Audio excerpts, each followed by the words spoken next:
सार्थ श्री भावार्थ रामायण बालखंड अध्याय 3 पिंडभागाचे प्राशन कौशल्या कैकेयी समाधान करते. श्री गुरुवे रामचंद्राय नमः.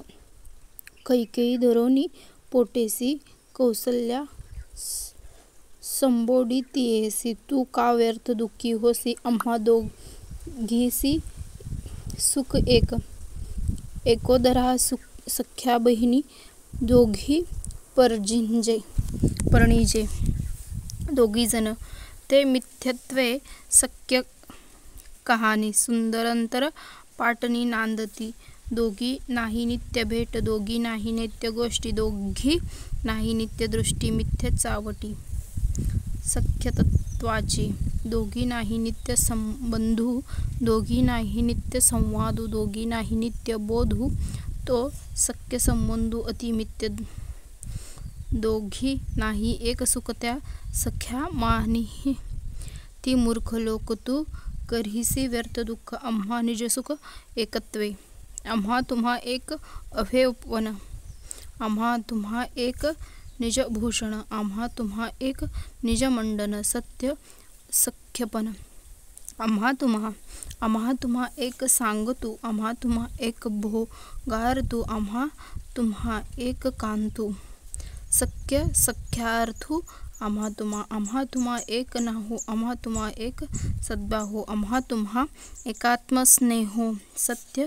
सख्यान्वयो तुम्हा आम्हा एक निवास स्थान आम्हा एक भोग भुवन आम्ही एके सुखे सुख संपन्न सत्य सखेपन आम्हा एक नित्यत्वे चाळिता आम्हा एक नित्यत्वे प्रतिपाळिता आम्हा एक नित्यत्वे न्याहाळिता ही नित्य साख्यता आम्हा तुम्हा एक गोसावी आम्हा तुम्हा एक निववी आम्हा तुम्हा एक जीववी हे सत्य पदवी सख्याची आम्हा तुम्हा एक पाच भौतिक एकची हस्तपदाधिक आम्हा तुम्हा देखणे एक हे अलौकिक निज साख्य. कौसल्या कैकेयीचे समाधान करते. श्री सद्गुरू रामचंद्रांना नमन करून नाथराय पुढे रामकथेत अनुसाधन सांगतात. कैकेयीची तळमळ पाहून कौसल्याने तिला पोटसी धरले व तिचे समाधान करू लागली. अगं तू उगीच दुःखी का झालीस? तुझे व माझे सुख एकच आहे. कौसल्या म्हणते. एक उदरातून जन्मलेले दोन सख्या बहिणी असतात पण ते सखेपणा खोटे असते कारण त्या दोघा पतींनी करून घेतलेले असते. त्यामुळे त्यांची भेट वारंवार होत नाही कारण त्यांचे नांदणे दूर दूर असते. त्याचे सख्या म्हणणे खोटे असते कारण दोघांमध्ये रोज भेट नाही रोज बोलणे नाही हीच एकमेकांना पाहणे नाही दोघांमध्ये रोजचा संबंध नाही ना संवाद नाही तसेच एकमेकांनी समजावणेही नाही. त्याला सख्या बहिणी म्हणणे मला खोटे वाटते असे कौसल्या म्हणते. अगं कैकेयी दोघींना जर एकपणाचे सुख नाही तरीही त्यांना सख्या बहिणी आहेत असे मूर्ख लोक मानतात. तुझे व माझे सुख एक दशरथ आहे.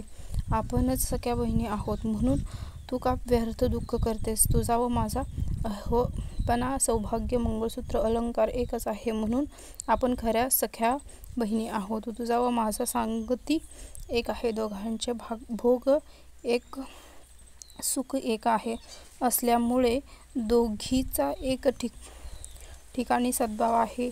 दोघीचे प्रेमही एकावर आहे. याला सख्या संबंध म्हणतात. आपले राहण्याचे स्थान व भोगाचे स्थान एक असून आपण एकाच सुखाचे संपन्न आहोत. हाच खरा सखेपणा असेल आपल्यात आहे. आपल्या दोघांचा नित्य आधार एकच व नित्य प्रतिपालन करणारी एकही आहे. आम्हा रोज न्याहाळणारा एकच आहे म्हणून नित्य सख्या आपण दोघी आहोत. तुझा माझा स्वामी एक तुला मला शांत करणारा आणि जगवणाराही एक आहे. हीच खरा सख्यत्वाची पदवी आहे. तुझे माझे शरीर पंचभूताचे आहे. तुझे माझे हात पाय सारखेच आहेत. आपले पाहणे एक आहे. हेच आपले पूर्व सख्य आहे अपूर्व सख्य आहे.